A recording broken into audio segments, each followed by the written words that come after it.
Welcome to Amy's Bookshelf Reviews podcast. Sit back and listen to interviews, discussion about books, and anything else literary. There's always something or someone new on the show. Good evening, listeners. I'm Amy Shannon, and welcome to Amy's Bookshelf Reviews podcast. Conversations, revelations, and inspirations behind the book. Tonight's segment is a new segment, and it's called Voices Uncensored, Voices Unsilenced, Voices Amplified. And we are unmuting the erased, so every voice can be heard. You never know where conversations will lead us, so let's find out. This is the first episode of this new segment. I have been thinking a while about wanting to do more for the causes that I truly believe in. And of course, would be of interest to me and hopefully you as well. My story time for all ages is not just about reading children's books, which I think all adults should do. And it also is a way to help promote literacy. I believe that everyone should know how to read. I think it is a right and a privilege, and those who cannot should be taught how to read. Something simple as reading a child's book might help spark something, and you could read a book without having to let people know that you have trouble reading. Some people don't read because of that reason. So that is just one of my causes. The other thing is that, I love history, so we have that segment, The Living Past, that I invite authors to come on, or I talk about history in my research, because I am now a local historian, for where I live in upstate New York. But this one it's also something very important. Now, in the United States, we have the Constitution and the First Amendment stating that we have the right to free speech.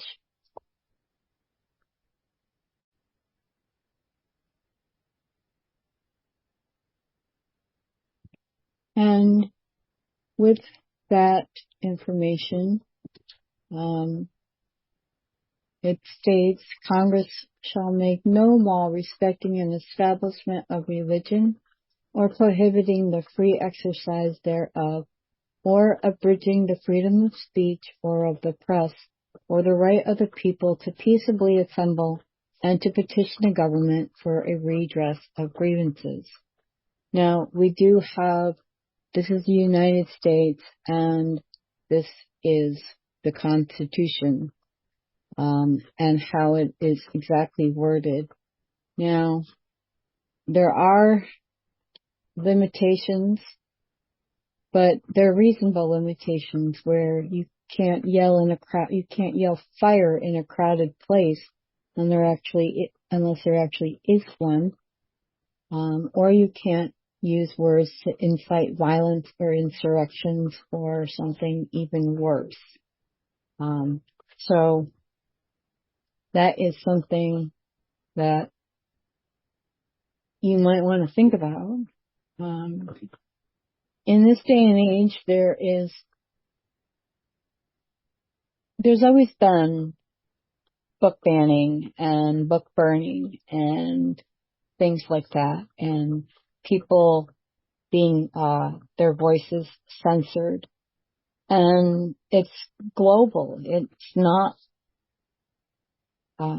just in one area. Some people have reasons for their own personal reasons for why something should not be read. I personally believe that I don't want someone to tell me what I can and cannot read. I make that decision. What I can and cannot say, have the right to my own opinion. And since I live in the United States, I have the right to say it. I do not say anything that would incite violence, that I hope.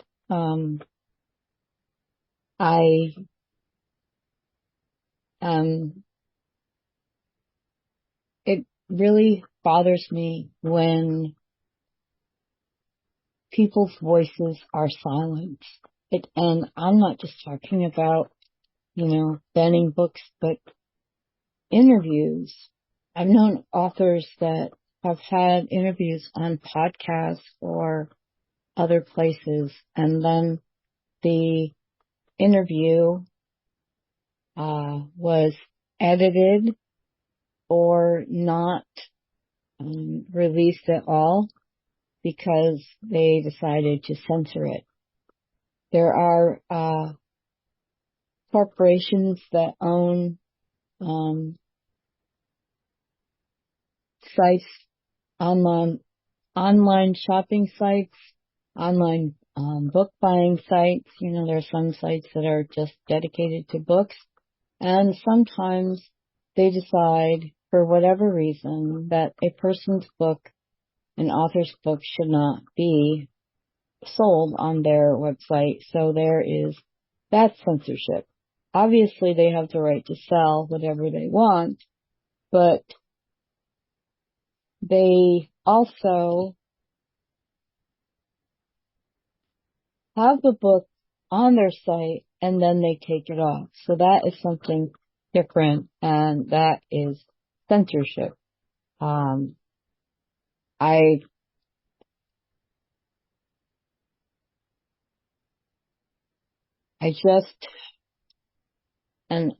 Excuse me, my thoughts are kind of slow this morning, but I thought this was an important episode to do as soon as I came up with the idea and made announcements. If you are interested in supporting anti-censorship, there are many places you can go online. If you go to the American Library Association's website, which is ala.org, or org, sorry, there's no E. I am not a member because I'm not a librarian, and I am not sponsored by anyone. Anything that I say is about my opinion. If I am critiquing a book, it is because I chose to read it and talk about it, whether it is banned or not.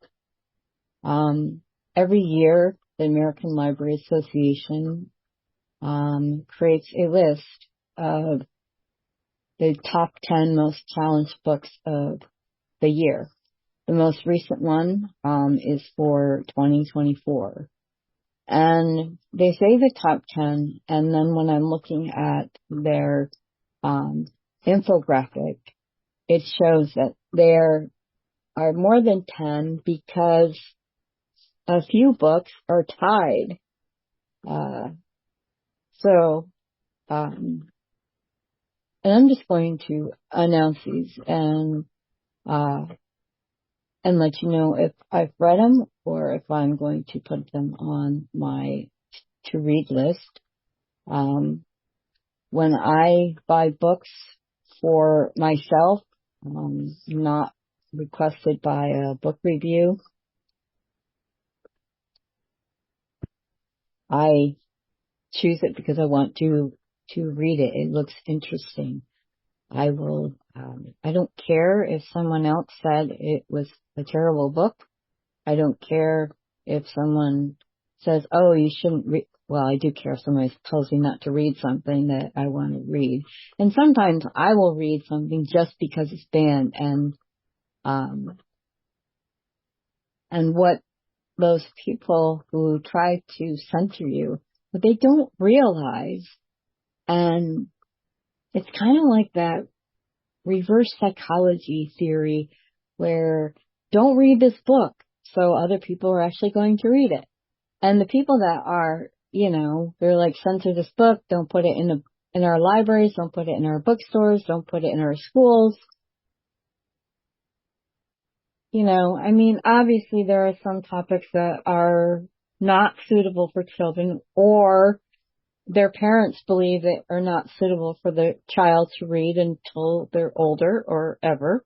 But as a child grows older, they should be able to read what interests them. They should be able to read stories where they can relate to the characters. A lot of books that have been banned have to do with, gender identification or, alternate lifestyles, LGBTQ, plus, and I know there's a bunch of other initials after that.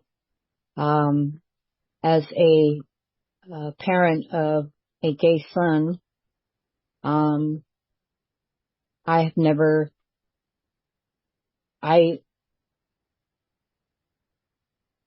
support him and his lifestyle, and when he told me, it was like, okay, sure, I don't judge people because of who they love. It's just because some people have a different point of view on what an American or what a typical family should be. In the 50s, it was like you had the house, the dog, the mom, the dad, the brother, the sister. And that was the ultimate American family. But that's not every family. I was married twice. My first marriage, I had a son. My second marriage, I had 3 sons. Both marriages ended, and I raised 3 of my sons. And I did it the best that I possibly could. And when they enjoyed reading something, I encouraged them to read. And that was, their decision of what they wanted to read. And when they were little, I would write stories where they were the main characters and read them to them. And they love being, characters in a story. So that is one of the things I remember very well, reading to my children. And then as they got older, having them read back to me. So that was, that's something that I hold on to very dearly. And I'm going to go through this list, like I said. I'm going to start with number 10. It's called The Flamer by Mike Corrado. Tied for 8 and 9 is Crank by Ellen Hopkins and Sold by Patricia McCormick. Tied for 6 and 7, Looking for Alaska by John Green. Me and Earl and the Dying Girl by Jesse Andrews. Number 5, Tricks by Ellen Hopkins. Tied for 3 and 4, The Bluest Eye and the Perks of Being a Wallflower. The Bluest Eye is by Toni Morrison, and The Perks of Being a Wallflower is by Stephen Chbosky. I hope I said that right. Number 2 is Genderqueer, a memoir by Maya Kababi, and I probably butchered the name. That book I read, and it was remarkable. It's a memoir in a graphic novel because the person whose memoir it is is a graphic novelist, and that was one of the most unique books I had read, and I learned a lot of things that I didn't know before. The next book, I have it on my list, I just haven't read it yet. It's called All Boys Aren't Blue, a memoir manifesto by George M. Johnson. And these are just the top 10. According to the American Library Association, in 2024, there were 821 attempts to censor materials and services at libraries, schools, and universities. Most of the challenges were false claims of illegal obscenity for minors, inclusion of the LGBTQIA+ characters or themes, and dealing with race, racism, inclusivity, equity, and social justice. Of the 2,452 unique titles that were challenged, these 10, actually, let's see, and this was about 13 here, because some were tied. These were the ones that were the most targeted by people. As a parent, I'm a parent of adult children now, but when they were boys, young boys, I would not want someone telling me, another parent, a government agency, a librarian, a family member, whoever, telling me what I can and can't read to my children.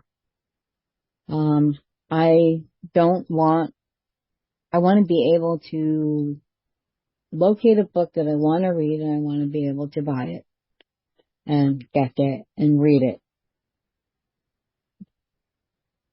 I don't want people to not read my work or not listen to my opinion, my thoughts,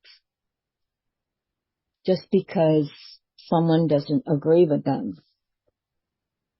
We used to have debates, not violent, see it my way or else debates, but intelligent debates.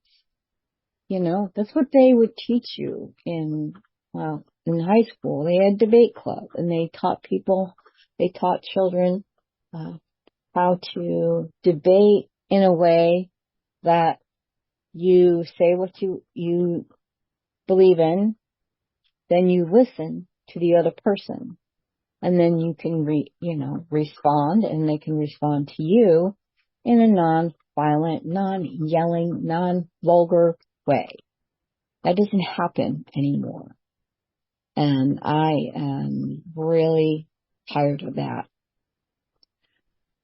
Things that I don't discuss with other people have to do with politics and religion. Yes, I have opinions about various subjects, but I don't discuss those particular subjects with pretty much anyone.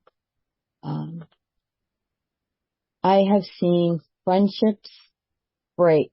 I have seen family members distance themselves, not talk to each other just because they don't agree on something.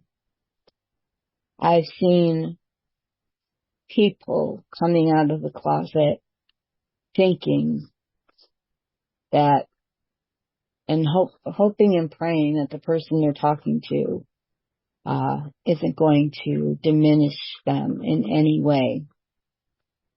I've had people come out to me, not just my son, but friends, and I could tell they were nervous about something, and then I would be like, oh, yeah, I already know. And they seemed surprised that I knew, and it wasn't because of a stereotypical thing. It was just that I found out a different way, and I don't need someone to tell me who they love. they can, but I don't need to have somebody to just come out and say it. And I think that's one of the things in the world that too many times people think that no one will understand them. So they're afraid of being different, or they feel they have to say something before someone else says it about them. And I think that's a bit sad. So that is also just a right to your own privacy. I don't need to know what's going on. I don't talk about, what my preferences are. Some people assume just because you were married to one gender, that may be what you are, but it's not always that way. People are individuals, every single one of us. As humanity a whole, people can kind of suck, but individuals, it's what makes everybody their own self. Even identical twins have their own self. And I believe that everyone should be true to themselves first, and then just be who you are. And those who don't like it, they can express it, but you don't have to be hurtful or violent just because somebody is not the same type of person that you are. So, as I guess this is like, it may be in some situations where this is kind of like my podium to talk about things that need to be said, I feel need to be said. And so I will use this as a platform to do that, especially when people are being censored, silenced. I want you to be able to scream from the rooftop, I love myself, and I am who I am. And I will say what I want. I will do what I want. I mean, there are things in life that we actually have to do. We have to, eat, but I wouldn't want someone telling me what I could not eat. We have to wear clothes, but I wouldn't want someone telling me what clothes I can and cannot wear. We have to pay our bills. That is just part of life and living. We take care of our families, and we need to take care of ourselves. And every single family is different. And when they look at you, if you are different, because sometimes people change. They get sick, they become disabled, or they're just not the same person. We're never the same person that we were 20, 30, 40, 50 years ago. Just, try your best to be true to yourself. And authors, especially authors, when you're writing, write for yourself and then share it, because that is when your passion comes out. No matter what you are writing, it deserves to be read, to have an audience. Anyway, I'm going to sign off for now, and I hope you will join me next Sunday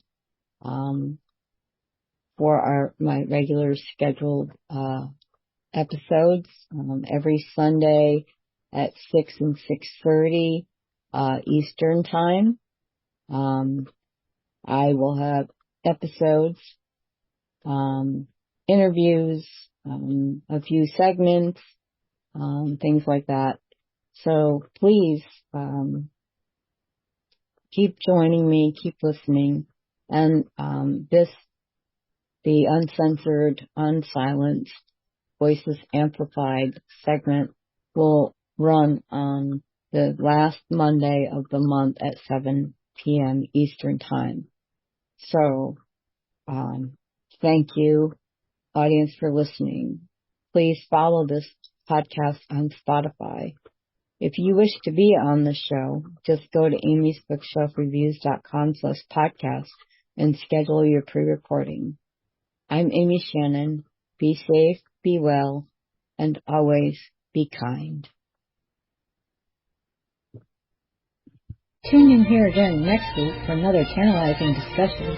Thank you for listening to Amy's Bookshelf Reviews podcast.